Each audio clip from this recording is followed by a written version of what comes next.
Hello, everyone. I hope everyone is doing fine and okay and ready for the end of the semester because it has been one heck of a semester. So, to get started off with this last video diary number 4, the beginning questions start with what are the positive and negative aspects of workplace friendships? So, the positive aspects of building friendships at work is that it can help others feel it can help others feel less isolated. And friendships in the company can provide more motivation for others because they truly want to see the other person succeed. Um, and just like the textbook had a story about Albert and how he felt like he didn't belong in the company and he felt like everybody in the company was bashing him. But when he started actually making friends and um, using honey instead of vinegar, he had more friends. He felt like he was less isolated and he felt like people understood him and talked less mess about him and his coworkers that he worked close to. I think another positive aspect of a friendship would be that I would enjoy coming to work, which means like I'd be in a better mood to be at work, which in turn, better moods create better production, I would say, for the company. You do better, you tend to do better because you enjoy being at work, because your friends are there. A negative aspect, the textbook states 4 reasons for why friendships can have a negative impact on the workplace. One is commodity, easy to manipulate others at the cost of friendship. Informational retrieval, which means people would only be talking to you to make you believe that they're your friends, but really they just want to gain information on you to, who knows, probably use it against you. Codependency, you start depending on that friend at work, and it kind of prevents you from moving up in the chain because you don't want to leave your friend. You want to stay there with them and everything like that. Another one is um, may work against the person. So let's just say there's some feud. Maybe somebody can conspire to work against you or get you fired or do something like that. And I think that could be negative aspects in the workplace. It could turn pretty dirty if two people don't get along. I think it doesn't make it a very happy working environment. And not only is it uncomfortable for you, but you're making the other people around you feel uncomfortable because one day you're friends and the next day you're not. And you're talking mess about the person who used to be your friends and then the mutual friends that you both have at work. You could be making them choose between the two. And that doesn't make it a happy environment for the other people that are working with you as well. Romance in the workplace. Some notes I have on that. Some positive things that I came up with as workplace romance and between reading the textbook are they build great teamwork when you have like you tend to work better with that person. You have a romantic relationship going on with them, and they also it also makes the work environment creates an ease at the work environment between y'all two and for others around you because you're both working together and you're working with others around you. Now, negative is that it could be hard to concentrate with your significant other at work.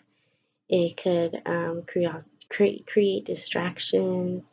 It may, and then if y'all break up, there would be arguments. I know there were some examples in the book on how um, there was 2 workers that worked at the restaurant, and it was she ended up dating the manager, and they had a great relationship outside of work, but it was hard for her to see him as her boss because outside of work they were romantically involved. And when they got in arguments, not only did it was in their personal life, but since they worked together, it followed them in their workplace. That could be a problem. It's not only for you, but again for the people who work with you, and it just doesn't make it a very enjoyable workplace. Let's see. Um, I think many companies allow workplace romances as long as it's not manager-employee romance. And I say this speaking from my experiences, the jobs or the places that I've worked at.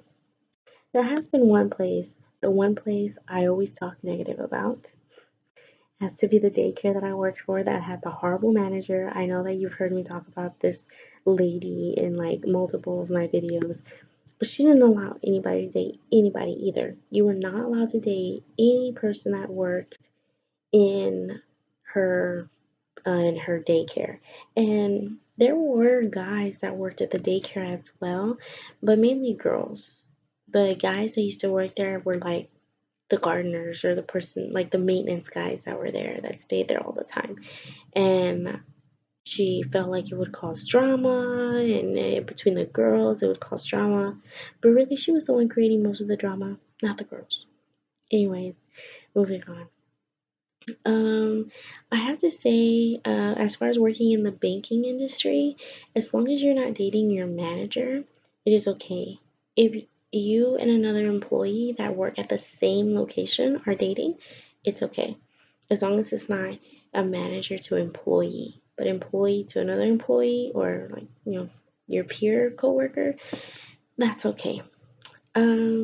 My significant other works for the banking industry, and I got him a job at my bank, not at the same location, a different location. So it may work differently for us.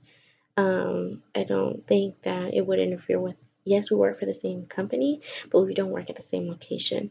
So that also helps things because that doesn't make it too personal either. Even when he started working there, I didn't want to tell anybody about it. I wanted to keep it secret. I didn't want to say anything because I felt it would make me look unprofessional. But I honestly felt like him moving to the bank that I was at would give him better opportunity than it would at the bank he was previously working at. And talking to my manager about it because her and I are fairly close as a manager-employee relationship, and she even stated to me as well that I shouldn't be concerned about being worried about us working at this for the same company because it is allowed as long as it's not a manager and employee relationship. And of course, I've always been a hardworking employee and things like that. Just I always make sure I keep my personal life separate from my work life. I could be having a terrible day before I walk into the building, but once I walk into my job, everything goes out the door. Not that I forget about it, but the thing is that my job has nothing to do with my personal life, and I have to say I'm pretty good at separating the both. Let's see. What working in groups, what worked for you and what didn't work for you? Things that have worked for me, well, I have to say there are some things that did not work for me. In groups, it can be kind of hectic because sometimes it may feel like all the work is coming down on you or another person, or it could be that one person wants to handle it all by themselves and not giving other group members the opportunity to do things as well or to learn or to advance, and that could be a problem. And that has to be probably something that didn't work out for me in a group. I have to say, I haven't had problems in groups that I've been in. I want to make sure I'm working with everybody. I want to make sure that we're getting to the point now. If my group is constantly getting sidetracked and I feel like we're not getting anything done, then I tend to be more of a, okay, guys, let's get this done. Okay, like straight to the point. Like, I just want to get it done because I feel like we're slacking off. And it doesn't have to have a personal meaning. It's not like personally related. It's just I want to make sure we all get our job done because if we're struggling at the last minute, we're going to be regretting it. From the article that I read about the secrets to a great group is that they have a shared dream. And I believe in this because when you're working towards one goal and that's your dream and you both have the equal aspiration for this dream, um, I think it could really make you do a good job. It really creates like makes you feel like the impossible is possible. And that's another thing the article mentioned, is that great groups have not even thought about what is impossible. They have always just thought about possibilities, and anything is possible. They abandon individual egos. This is true because in order to lead, you must follow. And in a group, yes, you may have a leader, but that leader also needs to learn how to follow. He or she needs to learn to be a leader at when it's time to be there, when it's your turn to be a leader, to be a follower as well.